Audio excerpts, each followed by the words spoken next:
इंदौर में नगर निगम कर्मचारियों पर हुए हमले के बाद अब कांग्रेस के नेता अनिमुल खान सूरी ने बजरंग दल को आतंकी संगठन बताया है। सूरी ने कहा कि इंदौर में जिस तरह से नगर निगम के कर्मचारियों पर हमला हुआ और उसके बाद केस दर्ज करने में घंटों का समय लिया गया, उससे साफ हो गया था कि कितना दबाव है।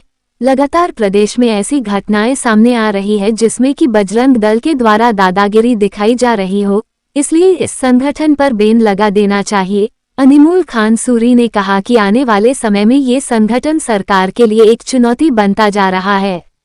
वहीं कांग्रेस के आरोपों पर इंदौर के महापौर पुष्यमित्र भार्गव ने कहा कि कांग्रेस को आरोप लगाने का कोई हक नहीं है। कांग्रेस पहले अपने गिरेबान में झांके, उसके बाद किसी पर आरोप लगाए।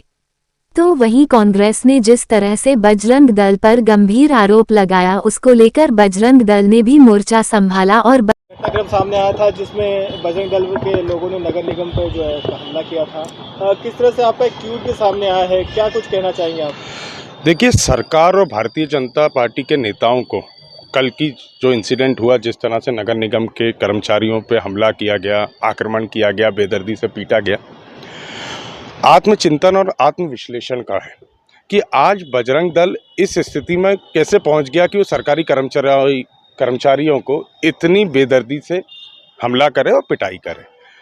तो इसके लिए सरकार जिम्मेदार है, जिसने बजरंग दल को शहर में ये तय करने का अधिकार दे दिया कि कोई डिलीवरी कंपनी के कर्मचारी क्या कपड़े पहन के डिलीवरी करेंगे, कौन सी बच्ची किसके साथ घूमने जाएगी, ये सरकार ने इस शहर में बजरंग दल को अधिकार दे रखा है।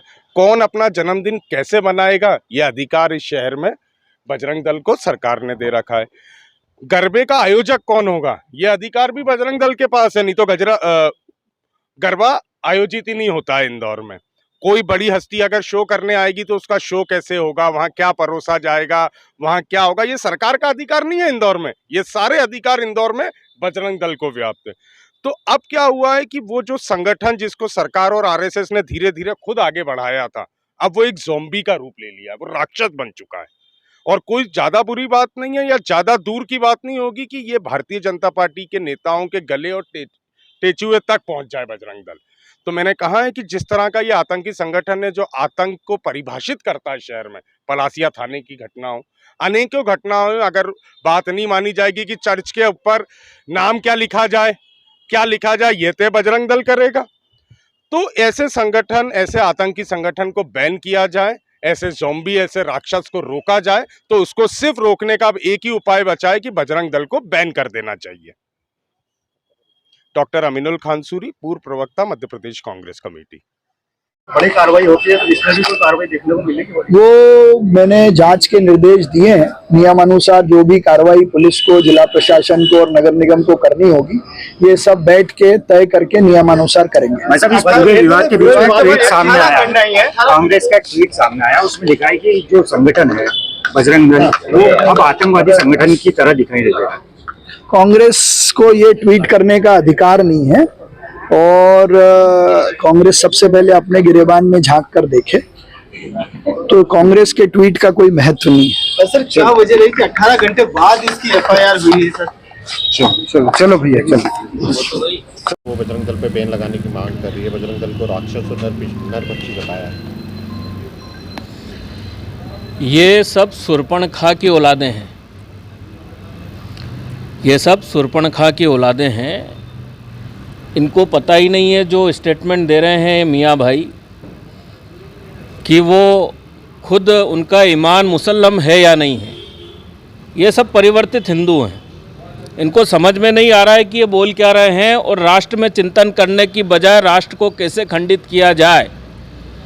और राष्ट्रवादी संगठन बजरंग दल केवल भारत के अंदर नहीं है, अपितु उनको पता नहीं है कि बजरंग दल और विश्व हिंदू परिषद की शाखाएं जो अन्य देशों में भी है, वहाँ पर भी सनातन की संस्कृति को बचाने के लिए और सनातन के कार्यों के लिए बजरंग दल और विश्व हिंदू परिषद प्रतिबद्ध है, संकल्पित है और रहेगा।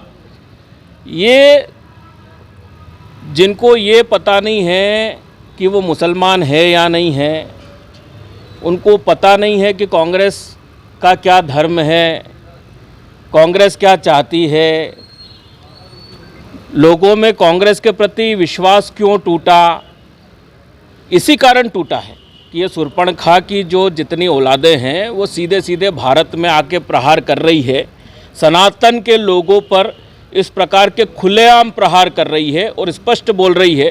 उसी का कारण है कि पड़ोसी देश बांग्लादेश, जो कि अखंड भारत उपद्वीप का ही एक हिस्सा है,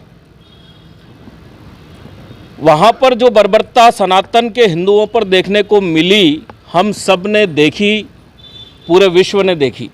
और यही कारण है कि ये लोग जो यहाँ से बयानबाजी करते हैं कि सनातन के कार्यों में जो भी कार्य कर रहा है उसको जैसे तैसे बैन करो, हिंदुओं को ख़त्म करो, सनातन धर्म पे प्रहार करो और राजनीतिकरण करके, राजनीति का नाम देके बदनाम करके, और यदि कहीं पशु क्रूरता हो रही है जो स्पष्ट देखने को मिली है, नगर निगम के जो कर्मचारियों ने किया है वो स्पष्ट देखने को आपके विजुअल्स में भी मिला है कि किस प्रकार से गाय जो हमारी माता है, जो सनातन के 33 कोटि देवी देवता जिस गाय के अंदर वास करते हैं, हम जिसे पूजते हैं, उस गाय को किस प्रकार से बर्बरता से हमारी माता को ले जाया जा रहा था।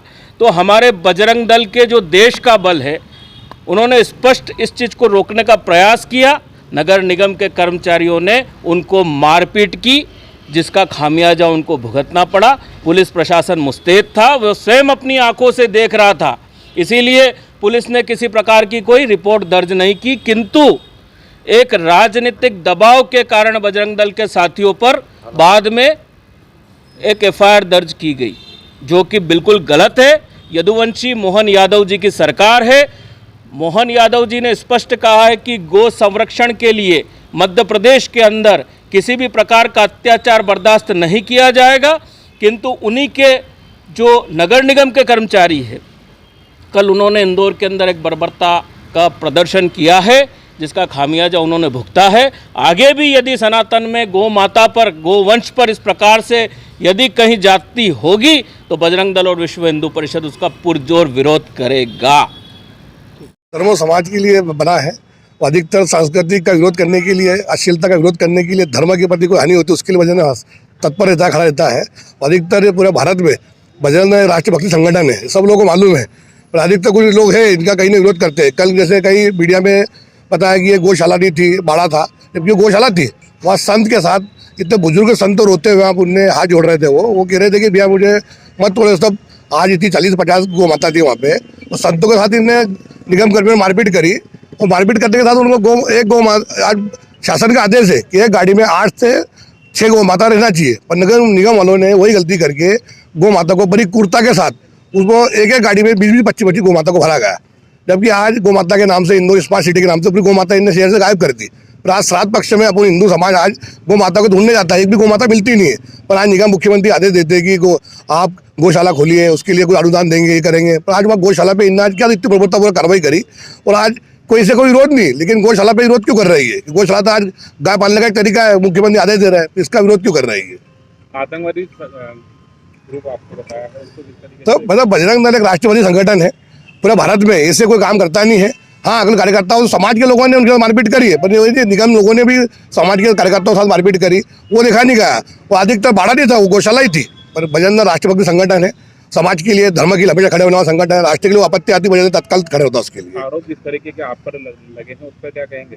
आतंकवादी संगठन है ये भाई ऐसा कुछ भी नहीं है, निराधार आरोप है सब ये, क्योंकि कांग्रेस को कोई मुद्दा मिलता नहीं, इस प्रकार का आरोप लगाता है बजरंग दल पे ही है। और बजरंग दल राष्ट्रवादी संगठन है। आपका परिचय? परवीन नरेकर, बजरंग दल इंदौर विभाग संयोजक।